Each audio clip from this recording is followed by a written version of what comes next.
Next, Scamversations with Linda Roberts and guests. You're watching LRCS Television, outsmarting scammers, Linda's way.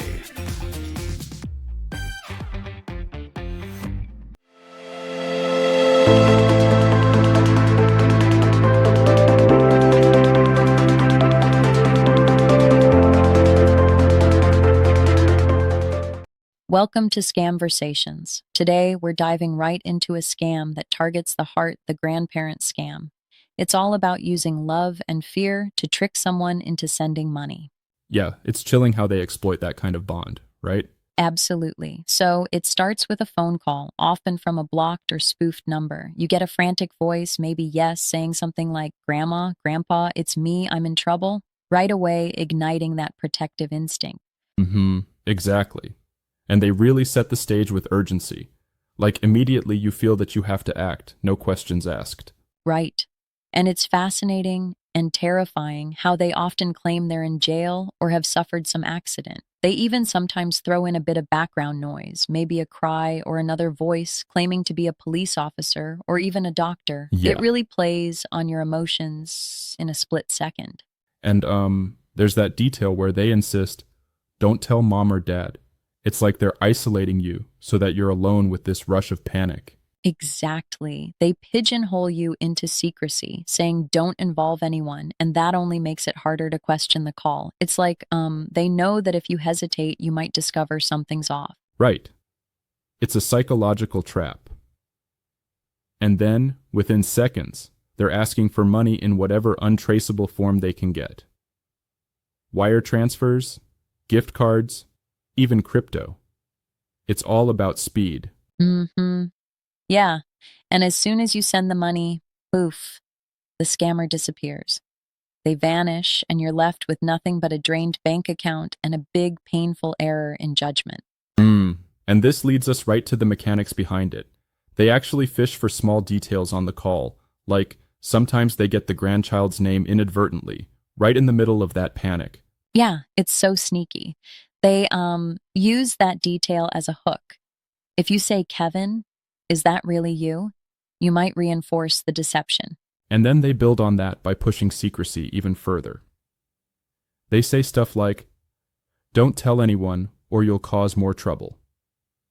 That's a double-edged tactic, isolation and urgency. Exactly. And that isolation really makes it hard, to check in with anyone. It's kind of like how during a fire alarm, you often rush out without thinking twice. Except here, it's your emotions clouding your judgment. Right.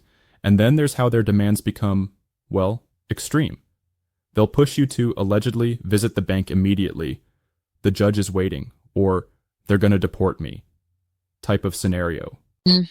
It's all about increasing the pressure. At the same time, the payment forms they push, these untraceable options, remove any chance of recovery. It's not like you have a receipt from a supermarket. It's like sending cash into a black hole. Wait a sec. Don't you think that sometimes the escalation might seem a bit too typical? I mean, I get the message, but could there be any chance for a quick second thought in those frozen moments? Good point, but here's where the critique kicks in. In theory, yes, a moment of clarity could save you. However, the scammers layer in enough realism, like deepfake audio, as in one case where a woman heard a recording that sounded exactly like her grandson, to leave almost no room for doubt. Yeah, that deepfake audio angle is particularly wild. Imagine hearing a familiar voice so perfectly rendered that you're completely taken in by it. It's next-level technology in the wrong hands. Exactly. And there's even this real story where a woman received a call claiming her grandson was arrested in Canada. The scammer had a fake attorney on the line, and she ended up sending $4,000 via FedEx shipping overnight. Incredible. And all because the scammer convinced her there was no time to think. It really shows how quickly emotion trumps logic in these scenarios. Absolutely. And this isn't just about stealing money. It's about weaponizing love. Those feelings of protectiveness are twisted into a tool for manipulation. Think about it. The scam doesn't break just banks. It breaks trust. You could say it shatters that sense of security, the very core of family relationships. Right. So, How can you protect yourself and your loved ones? One of the strongest suggestions is to verify immediately. Hang up and call your grandchild on the number you already know, not the one provided during the call. Yep, double checking is key. And don't you think having a family safe word is brilliant? Like a phrase that only your family would know in an emergency? Exactly. A safe word can be the difference between a quick scam and a quick call to the police. It's a small yet powerful preventive measure. And then there's being super suspicious of secrecy requests. If someone insists you keep the call a secret, that's a massive red flag. True. Real emergencies usually involve letting someone else know. If you're told to keep quiet about it, it's almost a certainty that something's off. Definitely. And we should also note that caller IDs can be blatantly faked thanks to spoofing, so any number on the screen isn't really as reliable as it seems. Yeah, and that's a critical point. Numbers and names can be manipulated. The scammer's toolbox is all about eroding what you think you know is trustworthy. Exactly.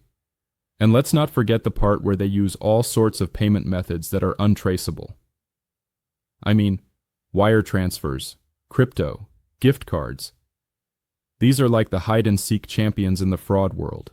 Right. It's like giving cash to someone in a dark alley. You just hope they vanish into thin air. And once they do, there's no preview for retrieval.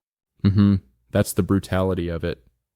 And as painful as these scams are, they're difficult to trace because they don't leave a physical trail, just emotional havoc and empty bank accounts. Exactly.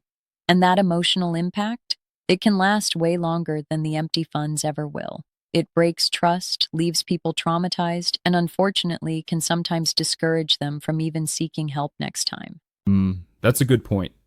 The fallout often lingers, affecting relationships long after the scam itself. Absolutely. And this is why awareness is such a powerful tool. Informing everyone about the grandparent scam isn't just about avoiding a quick cash loss. It's about safeguarding a family's emotional integrity. Right. And once you know what to look for, you're much less likely to fall for it. It all circles back to conversation. Talk openly about these risks with all family members. Exactly. Open conversations are your first line of defense. And let's not underestimate, even just pausing before sending money can be the difference between being scammed and staying safe. And sometimes it's just about taking a breath and reaching out to someone you trust. Right. It's about verifying and not letting urgent emotions rush you into hasty decisions. That's the key takeaway.